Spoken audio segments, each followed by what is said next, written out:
RCB ತಂಡದ ನಾಯಕನಾಗಿ ರಜತ್ ಪಾಟಿದಾರ್ ಅವರ ಹೆಸರು ಜೋರಾಗಿ ಕೇಳಿಬರುತ್ತಿದೆ. ವಿರಾಟ್ ಕೊಹ್ಲಿ ನಾಯಕನಾಗಿದ್ದರೆ ಈ ಬಗ್ಗೆ ಯಾವುದೇ ಪ್ರಶ್ನೆ ಉದ್ಭವಿಸುವುದಿಲ್ಲ. ಆದರೆ ವಿರಾಟ್ ನಾಯಕನಾಗದಿದ್ದರೆ ಆಗ ಆರ್ಸಿಬಿ ತಂಡದ ನಾಯಕನಾಗಲು ರಜತ್ ಪಾಟಿದಾರ್ ಅವರು ಅತ್ಯುತ್ತಮ ಆಯ್ಕೆಯಾಗುತ್ತಾರೆ. ರಜತ್ ಪಾಟಿದಾರ್ ಅವರು 13 ವರ್ಷಗಳ ನಂತರ ಮಧ್ಯಪ್ರದೇಶ ತಂಡವನ್ನು ಸೈಯದ್ ಮುಷ್ತಾಕ್ ಅಲಿ ಟ್ರೋಫಿಯ ಫೈನಲ್ಗೆ ಕೊಂಡೊಯ್ದಿದ್ದಾರೆ. ರಜತ್ ಪಾಟಿದಾರ್ ತಮ್ಮ ಆಕ್ರಮಣಕಾರಿ ಬ್ಯಾಟಿಂಗ್ ಮೂಲಕ ದೆಹಲಿ ತಂಡದಂತಹ ಬಲಿಷ್ಠ ತಂಡವನ್ನು ಸೋಲಿಸಿ ತಮ್ಮಲ್ಲಿ ನಾಯಕತ್ವದ ಗುಣವಿದೆ ಎಂದು ಸಾಬೀತುಪಡಿಸಿದ್ದಾರೆ.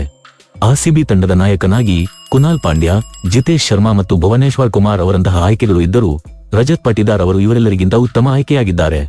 ರಜತ್ ಪಾಟಿದಾರ್ ಅವರು ಟಿ20 ಕ್ರಿಕೆಟ್ನಲ್ಲಿ ನಾಯಕನಾಗಿ ಅತ್ಯುತ್ತಮ ಪ್ರದರ್ಶನ ನೀಡಿದ್ದು ಅವರ ಗೆಲುವಿನ ಶೇಕಡ 80ಕ್ಕಿಂತ ಹೆಚ್ಚಿದೆ. ರಜತ್ ಪಾಟಿದಾರ್ ಇದುವರೆಗೆ 15 ಪಂದ್ಯಗಳಿಗೆ ನಾಯಕತ್ವ ವಹಿಸಿದ್ದು 12 ಬಾರಿ ಗೆದ್ದಿದ್ದಾರೆ.